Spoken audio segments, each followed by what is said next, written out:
আসসালামু আলাইকুম ওয়া রাহমাতুল্লাহি ওয়া বারাকাতুহু। ওয়ালাইকুম আসসালাম ওয়া রাহমাতুল্লাহি ওয়া বারাকাতুহু। কি গো, বেলডাঙ্গার মানুষ তো এমন না গো, সব জায়গায় তো যায়, কিন্তু বেলডাঙ্গার মানুষ তো এমন না। আমি তো মনে হলো যে কোনো গরিস্থানে সালাম দিলাম, যে মানুষই নাই, কয়েকটা হয়তো আমার সাথে ছিল, তারাই হয়তো সালাম ফেরালো নাকি। আর মনে তো হচ্ছে মানুষ আছে, না নাই আছে, তার একবার সালাম দিই নাকি। আসসালামু আলাইকুম ওয়া রাহমাতুল্লাহি ওয়া বারাকাতুহু। ওয়ালাইকুম আসসালাম ওয়া রাহমাতুল্লাহি ওয়া বারাকাতুহু। এই তো সালামেরও জবাব এসছে। এবার মানুষের মধ্যে যেহেতু মানুষ আছে, এবার মনে হচ্ছে তার মানে কিছু আলোচনা করা যাবে নাকি। কবরস্থানে তো বলা যায় না, মানুষের মধ্যেই বলতে হয় কিছু নসিহামূলক কথা। যেহেতু মানুষ আছে, তার মানে কিছু আলোচনা হবে ইনশাআল্লাহ। তা আপনারা থাকবেন তো নাকি ইনশাআল্লাহ? একদম প্রধান বক্তার আলোচনা শুনে তারপর যাবেন নাকি ইনশাআল্লাহ। আলহামদুলিল্লাহ। তো সময় খুব সংক্ষিপ্ত, তো এই সময়ের মধ্যে কিছু আলোচনা আপনাদের সামনে পেশ করব ইনশাআল্লাহ। আল্লাহ তাআলা তৌফিক দেন ইনশাআল্লাহ। একদিন তোমারি নাম ওই মসজিদ হবে এলান। একদিন তোমারি নাম ওই মসজিদে হবে এলান। তৈরি থেকো, তৈরি রেখো কবরের মাল সামান। একদিন তোমারি নাম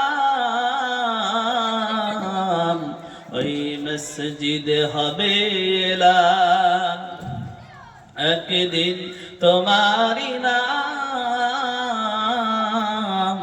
ওই মসজিদে হবে এলান। একদিন তোমাকে পরিয়ে কাফন, সঙ্গী সাজন করবে দাফন। হঠাৎ চলে যাবে আদরের ধন, প্রিয় মা বাবার কাঁদিয়ে নয়ন। তৈরি থেকো, তৈরি রেখো কবরের বাল সামান। একদিন তোমারি নাম ওই মসজিদে হবে এলান। নামে সমন জারি হলে করবে আটক, বন্ধ হয়ে যাবে জীবন নাটক। নামে সমন জারি হলে করবে আটক, বন্ধ হয়ে যাবে জীবন নাটক। বাহাদুরি থাকবে না দেহে যৌবন, ফুরিয়ে বসন্ত আসবে শ্রাবণ। তৈরি থেকো, তৈরি রেখো কোরআনী জীবন বিধান। একদিন তোমারি নাম ওই মসজিদে হবে এলান। একদিন তোমারি নাম ওই মসজিদে হবে এলান। একদিন তোমার হবে বিচার, লাভ হবে না দুনিয়ার ক্ষমতার। ঠিক না বলেন? একদিন তোমার হবে বিচার, লাভ হবে না দুনিয়ার ক্ষমতার। হতে যদি পারো নবীজির আশিক, পুলসিরাতে পার হয়ে যাবে ঠিক। তৈরি থেকো, তৈরি রেখো কবরের মান সামান। একদিন তোমারি নাম ওই মসজিদে হবে এলান। একদিন তোমারি নাম ওই মসজিদে হবে এলান। আলহামদুলিল্লাহ الحمد لله نحمده ونستعينه ونستغفره ونؤمن به ونتوكل عليه ونعوذ بالله من شرور أنفسنا ومن سيئات أعمالنا من يهده الله فلا مضل له ومن يضلل فلا هادي له ونشهد أن لا إله إلا الله وحده لا شريك له ونشهد أن سيدنا وسندنا وحبيبنا ومولانا محمدا عبده ورسوله الذي أرسله بالحق بشيرا ونذيرا وداعيا إلى الله بإذنه وسراجا وقمرا منيرا বিতাড়িত মারদুদ শয়তানের ওয়াসওয়াসা থেকে আমরা আল্লাহর কাছে পানাহ চাই। সকলে আমার সাথে পড়েন, আউযু বিল্লাহি মিনাশ শাইতানির রাজীম, বিসমিল্লাহির রাহমানির রাহিম, ইন্নাল্লাযীনা আমানু وعملوا الصالحات كانت لهم جنات الفردوس نزلا خالدين فيها لا يبغون عنها حولا. وقال الله تعالى في موضع الآخر إن الله وملائكته يصلون على النبي يا أيها الذين آمنوا صلوا عليه وسلموا تسليما. شغل درود إبراهيم পড়েন, اللهم صل على محمد وعلى آل محمد كما صليت على إبراهيم وعلى آل إبراهيم إنك حميد مجيد. اللهم بارك على محمد وعلى آل محمد كما باركت على إبراهيم وعلى آل إبراهيم إنك حميد مجيد. الحمد لله. সাততম বিরাট ইসলামিক ধর্মসভা, স্থান বেলডাঙ্গা, দর্জিপাড়া, মুর্শিদাবাদ। আলহামদুলিল্লাহ, এই সভার সম্মানিত সভাপতি হিসাবে আছেন জনাব হযরত মাওলানা মুফতি আব্দুর রহমান কাসেমি সাহেব। আল্লাহ তাআলা তিনার ইলমে এবং তিনার হায়াতে বারাকা দান করুন, বলেন আমিন। তিনি আমার মাথার তাজ। আল্লাহ রাব্বুল আলামিন অনেক ইলম তিনাকে দিয়েছেন এবং তিনার দ্বারাই কোরআন এবং হাদিসের কি খেদমত যে লিখছেন এখন পর্যন্ত, আল্লাহ রাব্বুল আলামিন এই খেদমতকে মৃত্যুর আগ পর্যন্ত জারি রাখেন, বলেন আল্লাহুম্মা আমিন। আল্লাহ তাআলা তিনার হায়াতে বারাকা দান করুন, বলেন আমিন। রাসূল করিম সাল্লাল্লাহু আলাইহি ওয়াসাল্লাম বলেন, কেউ যদি কারোর জন্য দোয়া করে, সেই দোয়াটা যে করে তার জন্য আগে কবুল হয়। তার জন্য আমরা দোয়া করতে রাজি আছি না? আমরা দোয়া করব। আমরা তো মুসলমান, সব সময় আমাদের অন্তরে থাকবে মানুষের জন্য দোয়া। আমরা সব সময় দোয়া করব, আমাদের মুখেই থাকবে দোয়া। তার জন্য আমরা সকলের জন্য দোয়া করব। দোয়া করতে রাজি আছি তো নাকি? আল্লাহ তাআলা তিনাকে আরো যেন কবুল করে নেন, বলেন আমিন। তারপরে আছেন অনেক উলামায়ে কেরাম আছেন, বিখ্যাত আলেমে দ্বীন, বাংলাদেশ এবং এই দেশে অনেক জায়গায় আনাচে কানাচে তাফসীর করছেন। হযরত মাওলানা হাফেজ কারি আব্দুল মুত্তালিব সাহেব তিনি আছেন, তিনিও আমার উস্তাদ। তিনিও আসবেন, এসে আপনাদের সামনে মূল্যবান কথা আলোচনা করবেন। আল্লাহ তাআলা তিনার হায়াতে, তিনার জিন্দেগিতে বারাকা দান করুন, বলেন আমিন। এবং অনেক আলোচক এখানে আছেন, নাম করলে অনেক সময়ের ব্যাপার। তো আল্লাহ তাআলা সকলকেই পরিপূর্ণ কবুল করেন, বলেন আমিন। এবং আপনারা যারা আছেন এই জায়গায় এবং যারা নাই শোনার নিয়াত আছে যে আমরা কোরআনের কথা শুনবো, এই নিয়াত আছে কিন্তু আসতে পারছে না, আল্লাহ তাআলা সকল ভাইদেরকে পরিপূর্ণ ইসলামের জন্য কবুল করেন, বলেন আমিন। তো আলহামদুলিল্লাহ, আজ সময় যেহেতু সংক্ষিপ্ত, তার জন্য মূল আলোচনার দিকে আমি যাচ্ছি। আপনাদের সামনে যে আয়াতে কারিমা আমি পাঠ করেছি, সেই আয়াত হচ্ছে একটা বিশিষ্ট কোরআনুল কারীমের মধ্যে একটি সূরা আছে, সূরা কাহাফ। সেই সূরা কাহাফের একটি আয়াত আপনাদের সামনে তেলাওয়াত করেছি।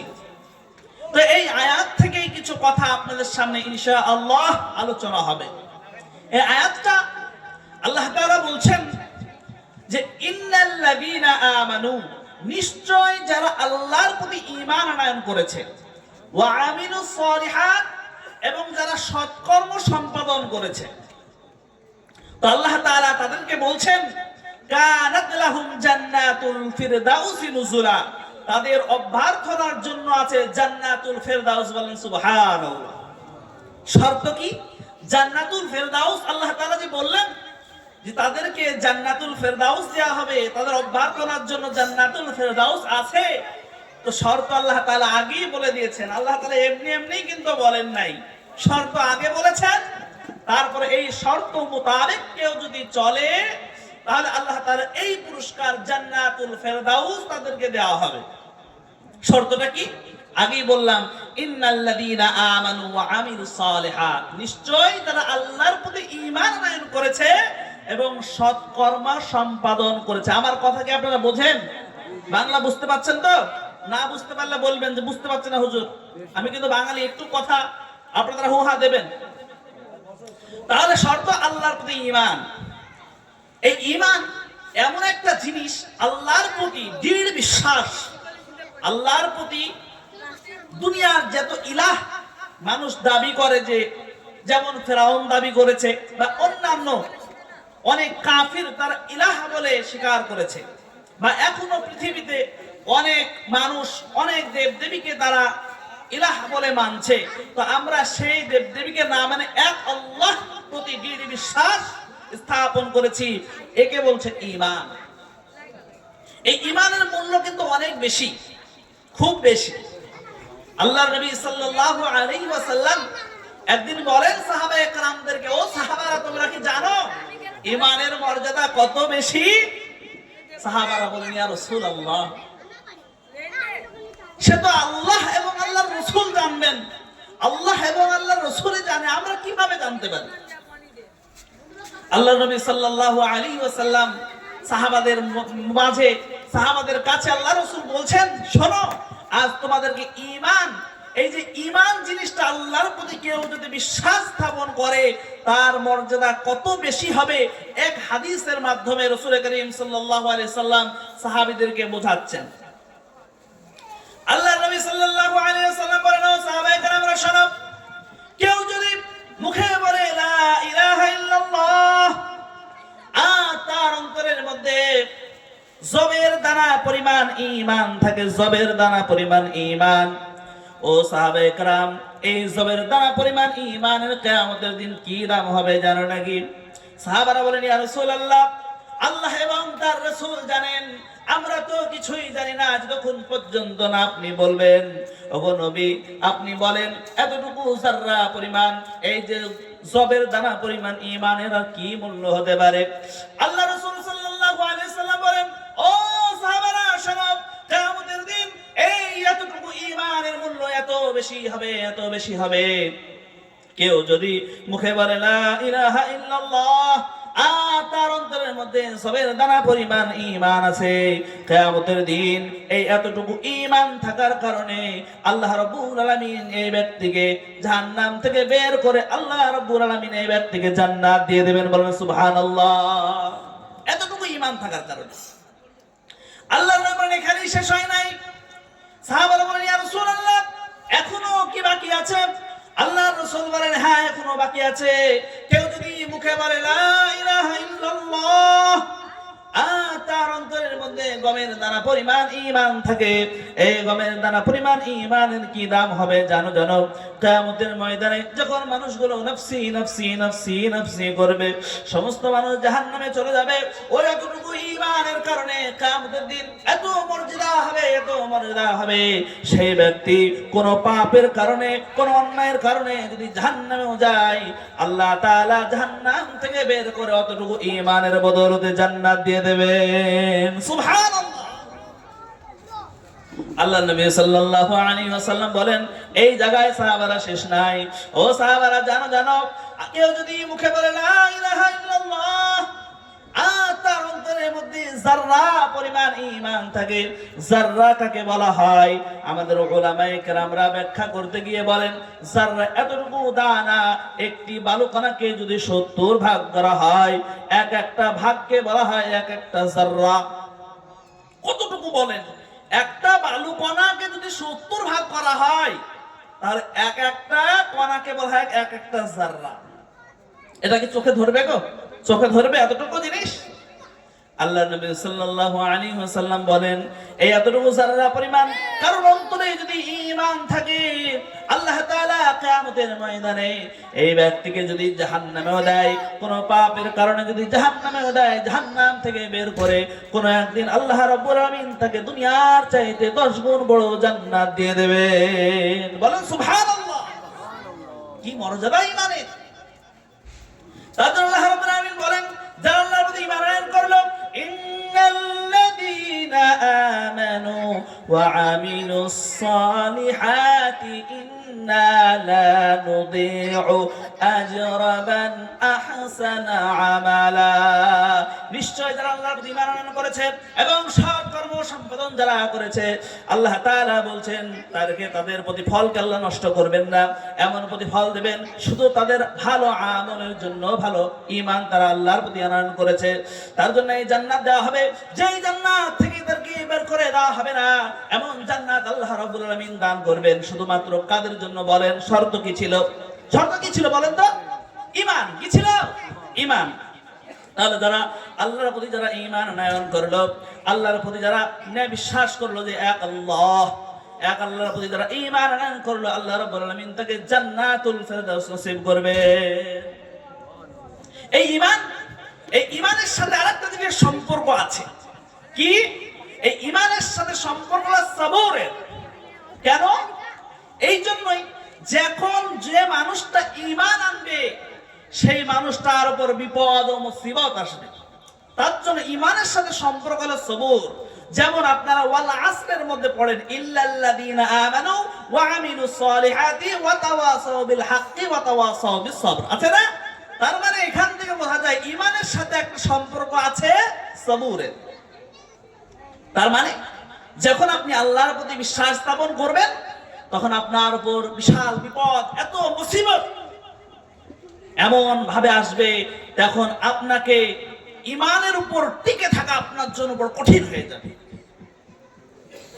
আপনি সমাজের দিকে দেখেন, আপনি সমাজের দিকে আপনি যদি চান যে আমি হালাল খাবো, পরিপূর্ণ ঈমানের উপর টিকে থাকবো, কিন্তু সমাজ ব্যবস্থা এমন হয়ে গেছে আপনি হালালের উপর থাকতে পারবেন না।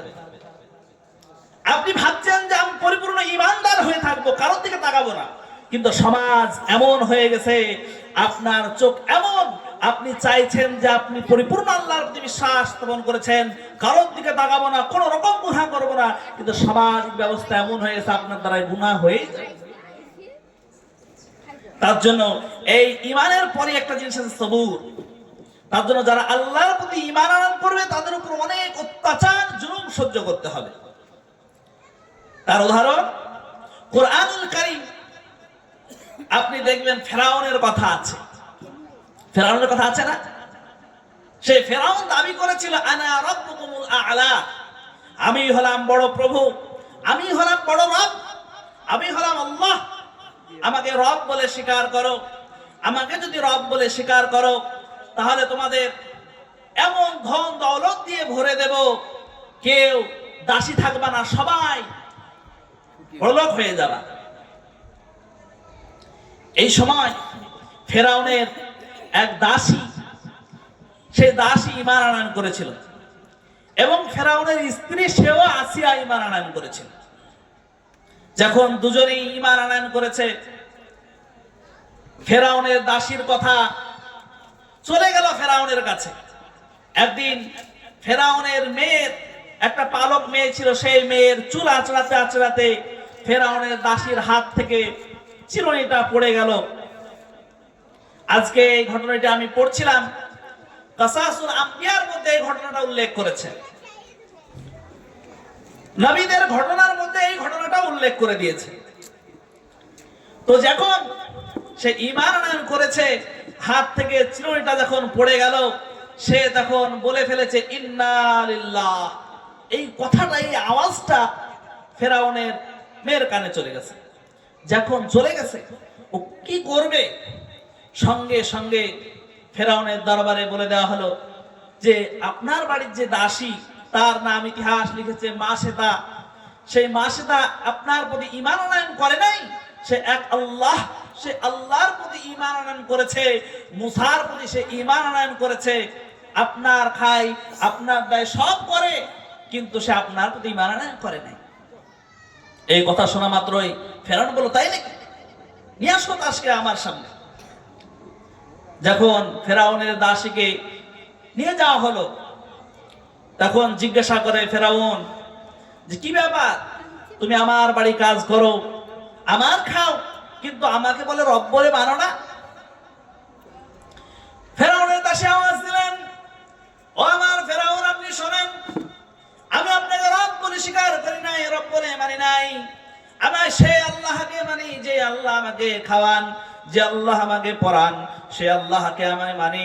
সে আল্লাহ তাআলাকে, যে আল্লাহর দরবারে একবার সিজদা করেছি, যে আল্লাহর দরবারে একবার কপাল আমি দিয়ে দিয়েছি, সেই কপালকে আমি তুলতে পারি নাই। আপনাকে আমি যদি মারাও যায়, আপনাকে রব বলে স্বীকার করব না। ফেরাউনের কথা শোনা মাত্রই রেগে গেল, আর আওয়াজ দিল, মাসেদা কি বলো তুমি? তুমি আমাকে রব বলে মানবা না? কেন মানবা না বলো? আমার খাও, আমার দাও, সব করো, আমি তোমাকে টাকা দিই, কত কি না করি, তাহলে তুমি আমাকে রব বলে মানবা না কেন? তখন মাসেদা আওয়াজ দিলেন, ফেরাউন রে, তুমি আমার শরীরের মালিক হতে পারো, কেননা আমি তো দাসী, আমাকে তুমি ক্রয় করেছো, আমার শরীরের মালিক তুমি হতে পারো, কিন্তু আমার মনের মালিক হলেন আল্লাহ।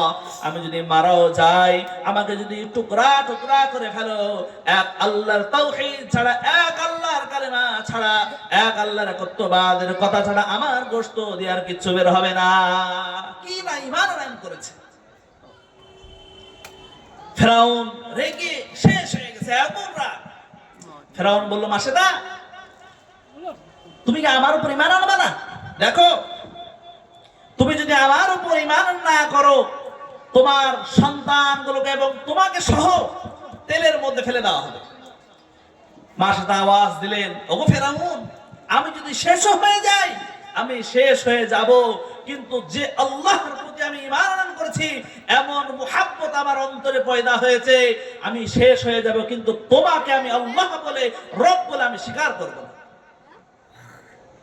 ফেরাউন তো আরো রাগ হয়ে গেছে, এমন রাগ হয়ে গেছে, রাগে খেপে গেছে একদম।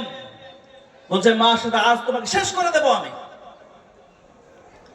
তার দরবারে যারা কাজ করত, তাদেরকে বলা হলো তেল গরম করো এবং তার সন্তানগুলোকে তার চোখের সামনে এই তেলের মধ্যে ফেলে দাও। দেখেন কত বড় ঈমানি পরীক্ষা শুরু হয়ে গেছে। যখন ঈমানি পরীক্ষা, কি ঈমানি পরীক্ষা! এই জায়গায় ঈমানকে টিকে রাখা কত কঠিন আপনি চিন্তা করেন। এই জায়গায় আপনি যদি হতেন, কি করতেন আপনি? মাসেদা যখন এইরকম অবস্থা, ফেরাউন তখন বলছে তাকে, তার সন্তানগুলোকে ওই যে গরম তেলের মধ্যে ফেলে দাও।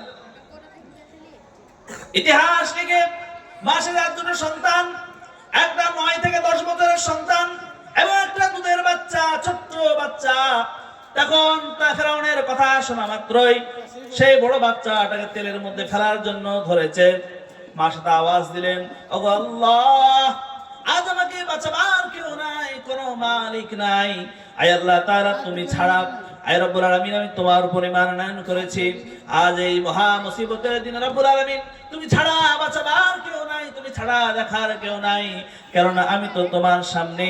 আজ দেখো ফেরাউনকে রব বলে আমি মানি নাই। ও আল্লাহ তাআলা, যদি আমি শেষ হয়ে যাই তাও মানবো না। আয় আল্লাহ তাআলা, তুমি আমার উপর রহম করম করো। কান্না শুরু করে দিয়েছে ফেরাউন। আজ দিলাম আসেদারে, আজ তুমি কান্দতে কান্দতে যদি এখানে বেহুশ হয়ে যাও, তোমার কথা কেউ শুনবে না, কেননা আমি তো আল্লাহ, কোন আল্লাহ নাই, আমি হলাম রব। আমার কাছে চাও, আমার কাছে যদি একবার চাও, বলো ফেরাউন তুমি আমার সন্তানকে বাঁচায়া দাও, আমি সঙ্গে সঙ্গে তোমার সন্তানকে বাঁচায়া দেব। মাসেদা আওয়াজ দিলেন, ফেরাউন শোনো শোনো, আমি যদি শেষ হয়ে যাই তোমাকে একবার বলবো না ফেরাউন তুমি আমার সন্তানকে বাঁচাও, আমি তোমার কাছে একবার চাইবো না, আমি সেই মালিকের কাছে চাইবো যে মালিক আমাকে তৈরি করেছেন, যে মালিক আমাকে রিজিক দেন, সেই মালিককে আমি বলবো ও আল্লাহ তাআলা তুমি আমাকে বাঁচাবার ছাড়া আর কেউ নাই। মাসেদা এমন জোরে কান্না, ফেরাউনের অন্তরের মধ্যে একটু মায়া হলো না, দয়া হলো না। ফেরাউন হুকুম জারি করলো, তার সন্তানকে গরম তেলের মধ্যে ফেলে দাও।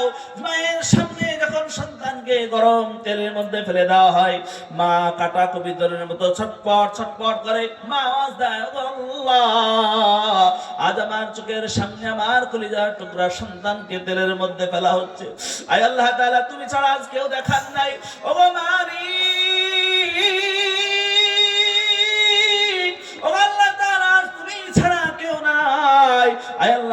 তুমি ছাড়া কেউ দেখার নাই। আয় আল্লাহ তাআলা, তোমাকে আমি রব বলে মেনেছি, তোমাকে আল্লাহ বলে মেনেছি, তার জন্য ফেরাউন আমার উপরে স্টিম রোলার চালাচ্ছে। আল্লাহ, এত বড় জুলুম, এত বড় অত্যাচার। আয় আল্লাহ তাআলা, তুমি মাসলুম, আমার কিছুই করার নাই। আয় আল্লাহ তাআলা, আমার কিছু করার নাই। আয় আল্লাহ তাআলা, দয়া করে মেহেরবানি করে মাওলাই করিম, আয় আল্লাহ তাআলা, এর জন্য শাস্তি তুমি ফেরাউনকে দিয়ে দিও। যখন এইরকম বারবার ফেরাউন বলছে, এ মাসেদা তোমার সন্তানকে পুড়িয়ে দেওয়া হবে, আর একটু সুযোগ নেও। ফেরাউনের অন্তরে একটু মায়া হলো না। মাসেদা ঈমানের উপর অটল থাকলেন। ওই বাচ্চাটাকে গরম তেলের মধ্যে ফেলে দেওয়া হলো। মা কাটা কবিতরের মতো ছটপট করছে। আচ্ছা বলেন, মায়ের অন্তরে মুহাব্বতটা দিয়েছেন কে বলেন তো? কি মুহাব্বত! আপনারা কথা বলবেন না, কাল বলবেন, কাল কথা বলেন। মায়ের অন্তরে মুহাব্বত দিয়েছেন কে? আল্লাহ। সে আল্লাহ তাআলা মায়ের অন্তরে কি মুহাব্বত দিয়েছেন। আমি মাঝে মাঝে এই ডিসকভারি একটা চ্যানেল আছে, সেই ওটা দেখি মাঝে মাঝে। আপনারা বলতেন হুজুর দেখেন কেন? এই জন্য দেখি ওখানে কিছু শিখার আছে। যখন একটি বাঘ একটি হরিণের বাচ্চা, সে বাচ্চাটা হয়েছে, যেই হরিণ বাঘকে দেখে কি না ছোটে নিজের জানকে বাঁচাবার জন্য, যখন বাচ্চাটা হয়ে গেছে, বাচ্চারা দুনিয়া এসেছে, ওই বাঘ তার চেয়ে সবাই ধরছে, কিন্তু সেই হরিণটা নিজের জানের মায়া করে নাই। সেই হরিণটা নিজের সন্তানের উপর মুহাব্বত এমন আল্লাহ পয়দা করেছেন, কি মুহাব্বত, যেই মুহাব্বতের কারণে সেই বাঘটা খাক আর যা করুক, আজ এখানেই সন্তানকে নিয়ে দাঁড়িয়ে থাকবো। বলেন সুবহানাল্লাহ।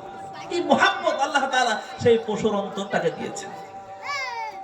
আল্লাহ রাব্বুল আলামিন যখন মুহাব্বত নামক বস্তুটা সৃষ্টি করেছেন না, ওই মুহাব্বত নামক বস্তুটা যখন সৃষ্টি করেছেন, আল্লাহ তাআলা 100 ভাগে ভাগ করেছেন।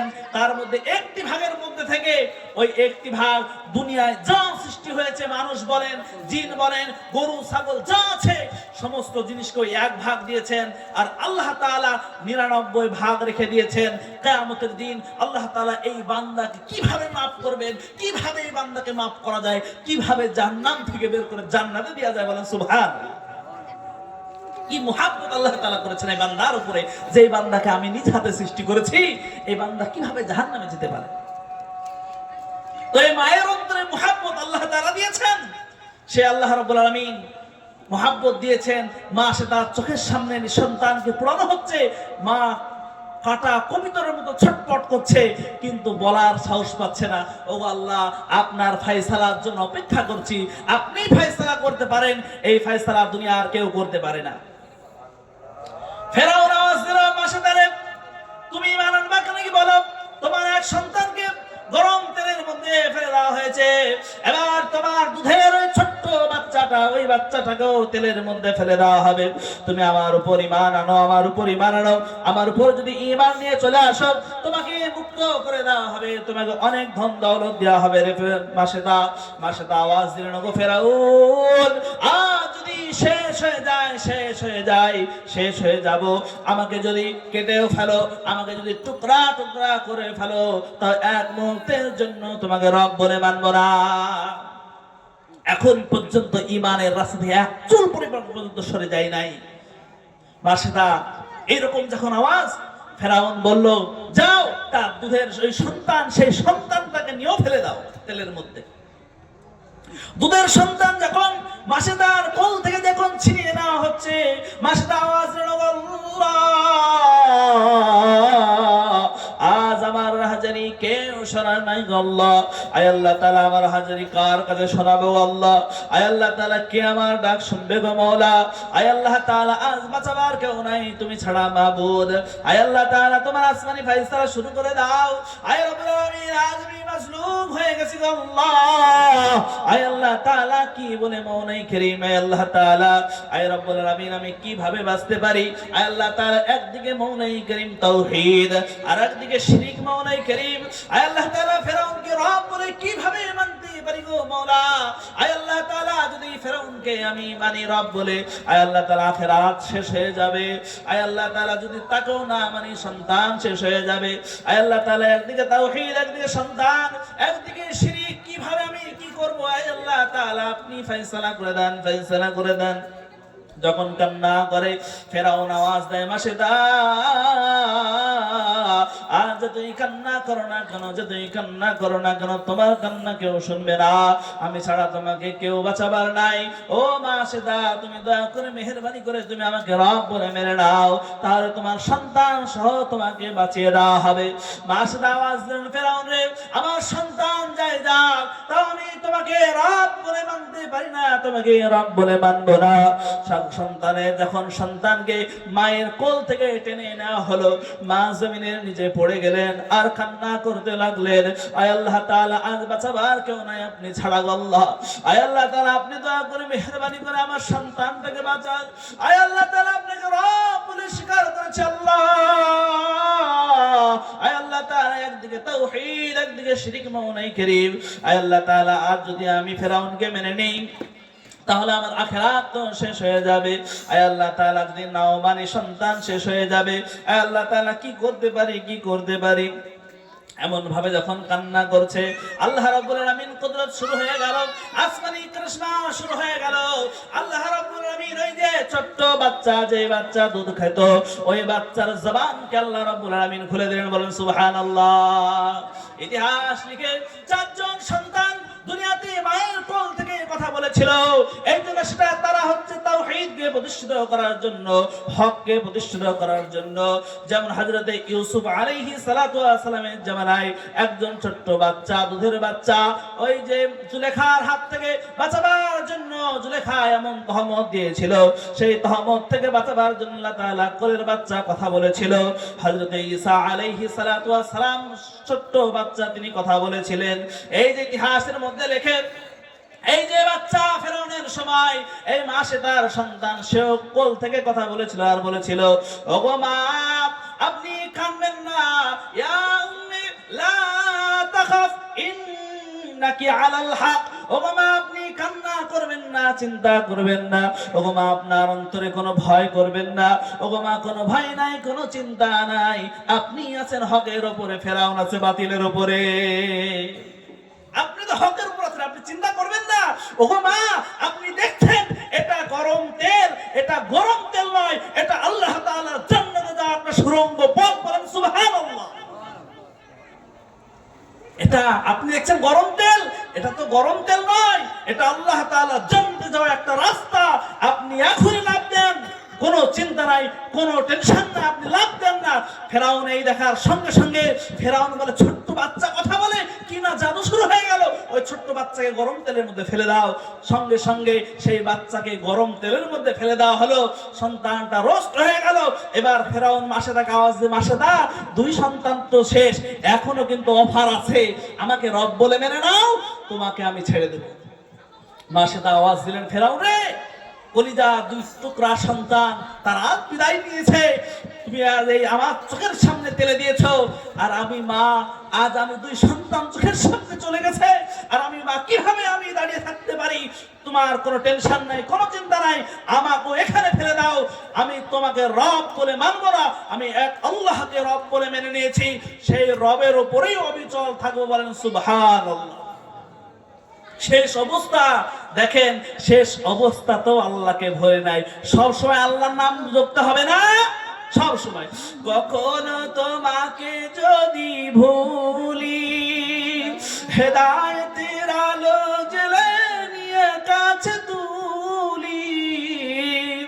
কখনো তোমাকে যদি ভুলি, হেদায়েতের আলো জ্বেলে নিয়ে কাছে তুলি। দয়া করো মায়া করো, দয়া করো মায়া করো, তুমি দয়াবান,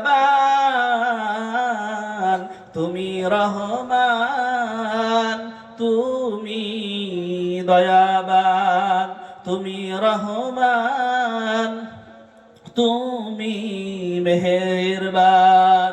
অন্ধ গাহে না শুধু তোমারই গুণগান, বুঝেও বুঝে না তবু শান, তুমি রহমান, তুমি মেহেরবান। জনম জনম যদি গাহি, তোমারই মহিমা গাওয়া শেষ হবে নাহি। ঠিক না? জনম জনম যদি গাহি, তোমারই মহিমা গাওয়া শেষ হবে নাহি। দয়া করো মায়া করো, দয়া করো মায়া করো, তুমি দয়াবান, তুমি রহমান, তুমি মেহেরবান।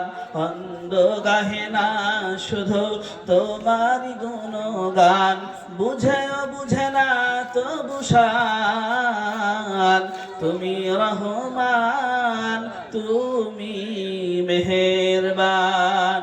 কখনো তোমাকে যদি ভুলি, হেদায়েতের আলো জ্বেলে নিয়ে কাছে তুলি। কখনো তোমাকে যদি ভুলি, হেদায়েতের আলো জ্বেলে নিয়ে কাছে তুলি। দয়া করো মায়া করো, দয়া করো মায়া করো, তুমি মেহেরবান, তুমি রহমান, তুমি মেহেরবান। ঠিক কি না বলেন? তাহলে মাসে তাই এমন অবস্থায় পড়েছে, তাও রবকে ভুলে নাই। রবের উপর কি বিশ্বাস! ফেরাউনকে বার বলছে, ফেরাউন রে, আমার দুই সন্তান, দুই কলিজার টুকরা আজ বিদায় নিয়েছে, তোমাকে একটা ওসিয়ত করি, আমাকেও তো এই তেলের মধ্যে ফেলা হবে, তোমাকে একটা ওসিয়ত করব, তুমি কি শুনবা? ফেরাউন বলল, ঠিক আছে, তুমি কি ওসিয়ত করতে চাও? ফেরাউনকে তখন বলছে মাসেদা, ও ফেরাউন, আমি যখন চির বিদায় নেব, আমার সন্তান, আমার এই দুই সন্তান এবং আমার হাড্ডিগুলোকে এক জায়গায় করে তুমি এক জায়গায় দাফন করবা। ফেরাউন বলল, ঠিক আছে, তোমার এই ওসিয়তকে পালন করা হবে। কথায় কথায় পালন করা হবে, 100-র মধ্যে 100। তুমি কি আমার উপর ঈমান আনবা না?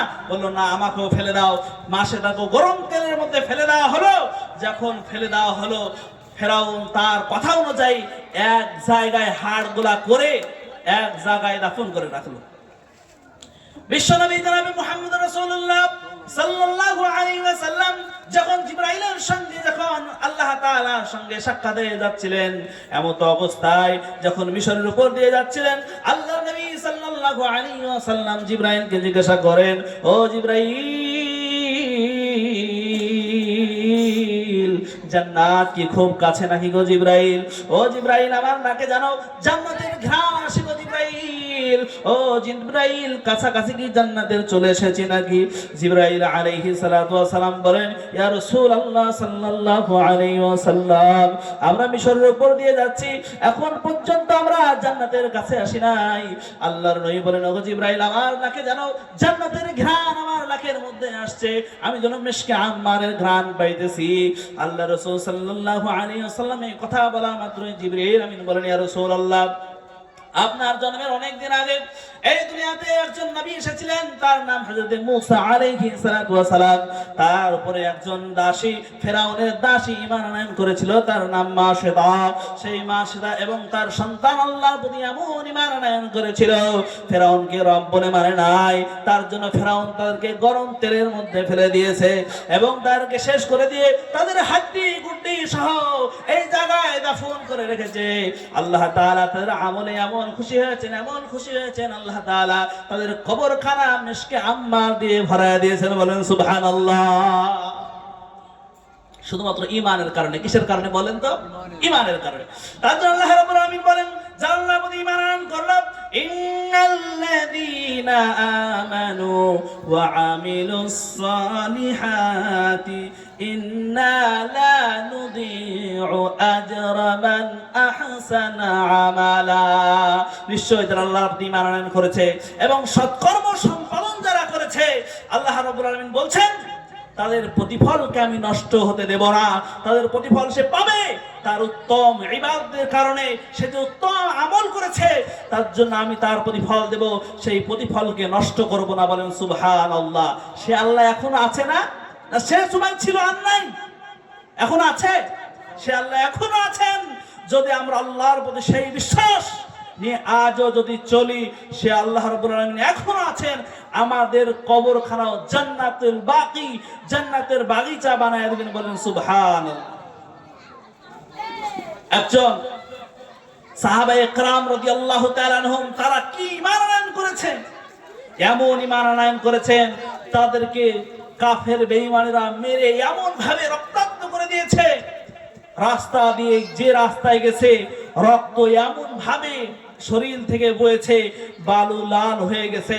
সাহাবায়ে কেরাম রাদিয়াল্লাহু তাআলা আনহুমকে এমন ভাবে তাদের উপর জুলুম অত্যাচার করা হয়েছে শুধুমাত্র ঈমানের কারণে। কিসের কারণে বাপজি বলেন তো? ঈমানের কারণে। এমন ভাবে তাদেরকে মারা হয়েছে।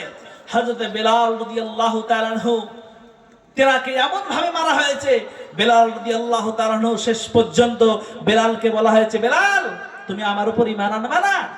বেলালের মালিক যখন এই কথা বলেছে, বেলাল বলেছেন, আমি সেই আল্লাহর প্রতি ঈমান আনয়ন করেছি যে আল্লাহর প্রতি, যে আল্লাহ এক, আমি তার উপর ঈমান আনয়ন করেছি।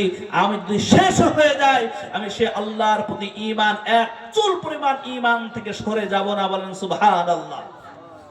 বেলালকে এমন ভাবে মারা হয়েছে, শেষ পর্যন্ত বেলালকে বলেছে, বেলাল কালেমা ছেড়ে দাও। বেলাল কালেমা ছাড়তে চান নাই। যখন ছাড়তে চান নাই, তখন বেলালের পায়ের সঙ্গে রশি বেঁধে খেপা ঘোড়ার উপরে, ঘোড়ার সঙ্গে বেঁধে দেওয়া হয়েছে, আর ঘোড়াকে চাবুক মারা হয়েছে। যখন চাবুক মারা হয়েছে, ঘোড়া দৌড়েছে, ঘোড়া দৌড়ে গেছে। যখন ঘোড়া দৌড়েছে, বেলাল পেছনে বাধা। বেলাল রাদিয়াল্লাহু তাআলা ছাত্রাচ্ছেন, ছাত্রাতে ছাত্রাতে পিঠ থেকে চামড়া উঠে গেছে, মাথার চুল খুলে গেছে। এমন নির্যাতন বেলাল সহ্য করেছেন। যখন বেলালকে বলেছে, বেলাল এখনো তোমার তো জান আছে, এখনো তো মরে যাও নাই, ও বেলাল এখনো তোমাকে ছাড়তে পারি, ঈমানের রাস্তা থেকে সরে যাও। বেলাল বলেছেন, যদি আমি মৃত্যুবরণ করি, আমি যদি শেষ হয়ে যাই, আল্লাহর প্রতি যে বিশ্বাস স্থাপন আমি করেছি, এক চুল পরিমাণ পর্যন্ত আমি লড়বো না। বলেন সুবহানাল্লাহ। বেলালের উপরে এমন হয়েছে, বেলালের উপরে পাথর চাপে দেওয়া হয়েছে। হযরত বেলালের উপর যখন পাথর চাপানো আছে, এমন তো অবস্থায় বেলালকে বলেছে, বেলাল রে, এই মরুভূমির উপরে বালু গরম হয়ে গেছে, আর তোমাকে বালুর উপরে চিৎ করে ফেলে দিয়ে তোমার বুকের উপরে পাথর রাখা হয়েছে রে বেলাল। ওরে বেলাল, তুমি দয়া করে মেহেরবানি করে তুমি কালেমা ছেড়ে দাও, কালেমা ছেড়ে দাও। বেলাল বলেছেন, শোনো শোনো, ওরে কাফের বেঈমানের গোষ্ঠী, তোরা শোন, যদি মারাও যায়, আমাকে এরকম অত্যাচার করে যদি শেষ করে দাও, আমি এক চুল পরিমাণ পর্যন্ত আল্লাহর ঈমান থেকে সরে যাব না। আল্লাহর প্রতি যে বিশ্বাস, যে আস্থা আমি অবলম্বন করেছি, আল্লাহর প্রতি যে বিশ্বাস আমি স্থাপন করেছি, এক চুল পরিমাণ আমি বেলাল সরব না। এই কথা শোনা মাত্রই বেলালকে বলেছে, বেলাল তোমাকে দুনিয়া থেকে চির বিদায় নিতে হবে রে বেলাল। বেলালকে এমন অত্যাচার করেছে, এমন অত্যাচার করেছে, বেলাল রাদিয়াল্লাহু তাআলা মনে হয় মৃত্যুবরণ করেছে। এমন অবস্থায় বেলালের কানের কাছে গিয়ে শোনে, বেলাল এক আওয়াজ দেয়, বেলাল রাদিয়াল্লাহু তাআলা কথা বের হচ্ছে না, বেলাল তাও মুখ দিয়ে যেন বের হচ্ছে, আহাদ আহাদ আহাদ লা ইলাহা ইল্লাল্লাহ লা ইলাহা ইল্লাল্লাহ। বেলালের একই আওয়াজ। হযরত খাব্বাবকে কিভাবে অত্যাচার করা হয়েছে। হযরত খাব্বাব রাদিয়াল্লাহু তাআলা কে একদিন ওমর রাদিয়াল্লাহু তাআলা জিজ্ঞাসা করেন, ওরে খাব্বাব, এত পাতলা কোমরওয়ালা মানুষ তো জীবনে দেখি নাই, এত পাতলা কোমরওয়ালা মানুষ তো আমার চোখে পড়ে নাই। ওরে খাব্বাব, তোমার কোমরটা এত পাতলা কেন? হযরত খাব্বাব রাদিয়াল্লাহু তাআলা বলেন, ওরে বেলাল, ওরে ওমর, শোনো, তোমার কি মনে নাই যখন আমি ঈমান আনয়ন করেছিলাম আমার উপর কি অত্যাচার হয়েছে? আমাকে বলেছে, খাব্বাব কালেমা ছেড়ে দাও, আমি ছাড়ি নাই। তখন আমাকে বেঁধেছে, কাফের বেঈমান বাঁধার পরে আমাকে উত্তপ্ত সে আগুনের উপর আমাকে ফেলে দিয়েছে। আমি যেন নড়াচড়া না করতে পারি তার জন্য আমার বুকের উপর পাথর চাপা দেওয়া হয়েছে। আর আমার শরীর থেকে চর্বি গলে গলে, রক্ত পুষ গলে গলে আগুন নিভে গেছে। কাফেরদের অন্তরে একটু মায়া হয় নাই।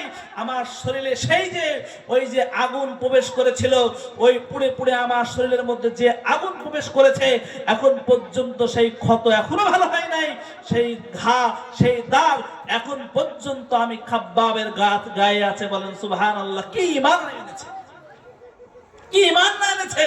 এত নির্যাতনের পর ঈমান থেকে সরে যায় নাই। আর বলেছেন, ওগো ওমর, আর ওই বদলতে আজ ইসলাম এই পর্যন্ত এসেছে। বলেন সুবহানাল্লাহ। আর যারা আল্লাহর প্রতি ঈমান, এই জন্যই যারা আল্লাহর প্রতি ঈমান আনয়ন করবে, আল্লাহর প্রতি বিশ্বাস স্থাপন করবে, তাদের কি আল্লাহ তাআলা এই প্রতিফল আল্লাহ রাব্বুল আলামিন দান করবেন। আমরা সেই ঈমানের উপর চলতে রাজি আছি তো নাকি? ঈমানের উপর আমরা সেই ঈমানের উপর থাকতে চাই। যদি আমরা সেই ঈমানের উপর থাকি তাহলে আমরা পুরস্কার অবশ্যই পাবো। কেননা আমরা ইতিহাস খুঁজলে আমরা পাই আল্লাহর নবী সাল্লাল্লাহু আলাইহি ওয়াসাল্লামের স্ত্রী হযরত খাদিজা রাদিয়াল্লাহু তাআলা আনহা মেয়ে মানুষ কি ঈমান এনেছিলেন, যেই ঈমানের কারণে কি খুশি হয়েছেন আল্লাহ তাআলা। আল্লাহ রাব্বুল আলামিন আরশ থেকে তার কবরের প্রশ্নের সওয়ালের জবাব দিয়ে দিয়েছেন। বলেন সুবহানাল্লাহ। খাদিজা যখন ঈমান আনয়ন করেছিলেন, সর্বপ্রথম আল্লাহ রাসূল সাল্লাল্লাহু আলাইহি ওয়াসাল্লাম খাদিজাকে বলেন, ও খাদিজা, আল্লাহ আমাকে নবী করেছে, তুমি আমাকে নবী বলে মেনে নাও, এক আল্লাহর দাসত্ব করো, এক আল্লাহর গোলামি করো। খাদিজা বলেছেন, এক কথা শোনা মাত্রই, ইয়া রাসূলুল্লাহ, ইয়া হাবিবাল্লাহ, আপনি কোনো সাধারণ মানুষ হতে পারেন না, বেশক আপনি আল্লাহর রাসূল। আমি এক কথায় আপনার সঙ্গে কালেমা পড়ে মুসলমান হয়ে গেলাম। বলেন সুবহানাল্লাহ। এই খাদিজা কি ঈমান আনয়ন করেছে। যখন আল্লাহর নবী সাল্লাল্লাহু আলাইহি ওয়াসাল্লাম যখন রাতের বেলায় দাওয়াত দিতে যেতেন, যখন মানুষের কাছে কালেমার দাওয়াত পৌঁছাতেন, মানুষের কাছে কালেমার দাওয়াত যখন পৌঁছায় দিতেন, খাদিজা যখন রাতের বেলায় খাদিজা ঘুমান নাই, আল্লাহর নবী সাল্লাল্লাহু আলাইহি ওয়াসাল্লামকে কি মুহাব্বত করেছেন, কি প্যার করেছেন, এমন মুহাব্বত করেছেন, এমন আল্লাহ রাসূল সাল্লাল্লাহু আলাইহি ওয়াসাল্লামকে ভালোবেসেছেন। হযরত খাদিজা রাদিয়াল্লাহু তাআলা আনহা যখন আল্লাহর নবী সাল্লাল্লাহু আলাইহি ওয়াসাল্লাম গভীর রজনীতে যখন বাড়িতে আসতেন, আসার পরে দরজা যখন নক করতেন, সঙ্গে সঙ্গে খাদিজা দরজা খুলে দিত। আল্লাহর নবী সাল্লাল্লাহু আলাইহি ওয়াসাল্লাম জিজ্ঞাসা করেন, খাদিজা রে, তুমি সবাই ঘুমায় পড়েছে, দুনিয়ায় সবাই এখন ঘুমায়, তুমি এখনো পর্যন্ত কেন ঘুমাও নাই? ও খাদিজা, সবাই ঘুমায় আছে, তুমি কেন ঘুমাও নাই?